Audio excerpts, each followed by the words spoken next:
নমস্কাৰ বন্ধু বান্ধৱীসকল, আজি আকৌ এবাৰ আপোনালোকৰ মাজলৈ কেইটামান জেনেৰেল নলেজৰ প্ৰশ্নৰ উত্তৰ লৈ আহিছোঁ। আশা কৰিছোঁ আপোনালোকে আজি এই ভিডিঅ'টো ভাল পাব। আজি 1 নম্বৰ প্ৰশ্নটো হৈছে ভাৰতীয় লোকসেৱা আয়োগৰ পৰীক্ষাত উত্তীৰ্ণ হোৱা অসমৰ প্ৰথমগৰাকী ব্যক্তি কোন আছিল? ইয়াৰ উত্তৰটো হৈছে আনন্দৰাম বৰুৱা। 2 নম্বৰ প্ৰশ্নটো হৈছে অসমৰ কোনখন মহানগৰক অমৰ প্ৰেমৰ মহানগৰ বুলি জনা যায়? ইয়াৰ উত্তৰটো হৈছে তেজপুৰ। 3 নম্বৰ প্ৰশ্নটো হৈছে এছিয়া মহাদেশৰ আটাইতকৈ জনবহুল দেশ কোনখন?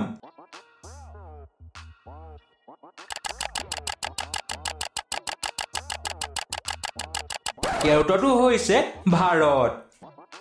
4 নম্বৰ প্ৰশ্নটো হৈছে কোনটো জীৱ পৃথিৱীৰ 15খন দেশৰ ৰাষ্ট্ৰীয় জন্তু?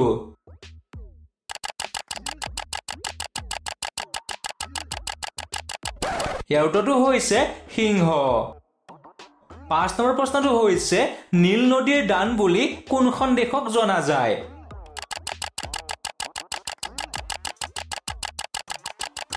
ইয়াৰ উত্তৰটো হৈছে ইজিপ্ত দেশক। 6 নম্বৰ প্ৰশ্নটো হৈছে কোনখন চহৰক ভাৰতৰ সপোনৰ চহৰ বুলিও কোৱা হয়?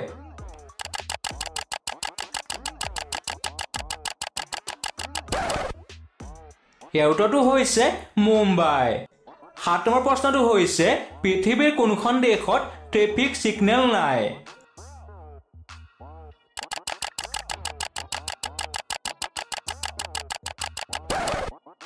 ইয়াৰ উত্তৰটো হৈছে ভূটান দেশত। 8 নম্বৰ প্ৰশ্নটো হৈছে সংবিধান প্ৰৱৰ্তন কৰা বিশ্বৰ প্ৰথমখন দেশৰ নাম কি?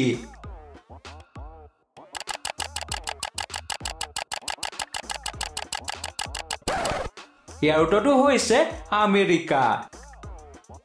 9 নম্বৰ প্ৰশ্নটো হৈছে ৰাষ্ট্ৰীয় খেল দিৱস কোন তাৰিখে পালন কৰা হয়?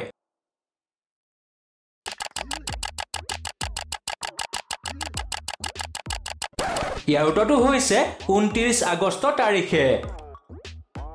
10 নম্বৰ প্ৰশ্নটো হৈছে ভাৰতবৰ্ষৰ কোনটো ৰেল ষ্টেচনৰ এটা ভাগ মহাৰাষ্ট্ৰত আৰু এটা ভাগ গুজৰাটত আছে?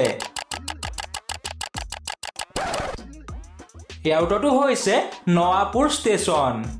11 নম্বৰ প্ৰশ্নটো হৈছে গছত লগা সকলোতকৈ ডাঙৰ ফলটোৰ নাম কি হয়? বন্ধু বান্ধৱীসকল, আমাৰ চেনেলটো ছাবস্ক্ৰাইব আৰু ভিডিঅ'টো লাইক কৰি দিব। ধন্যবাদ। ইয়াৰ উত্তৰটো হৈছে কঁঠাল। 12 নম্বৰ প্ৰশ্নটো হৈছে কুৰকুৰি পেকেটত কি গেছ ভৰোৱা হয়?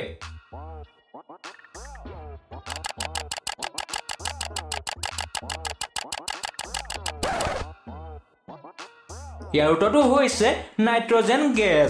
গতিকে বন্ধু বান্ধৱীসকল, আজি আপোনালোকৰ মাজলৈ এইকেইটা প্ৰশ্নৰ উত্তৰ আগবঢ়ালো। নতুন এটা ভিডিঅ'ত লগ পোৱাৰ আশাৰে আজিলৈ ধন্যবাদ।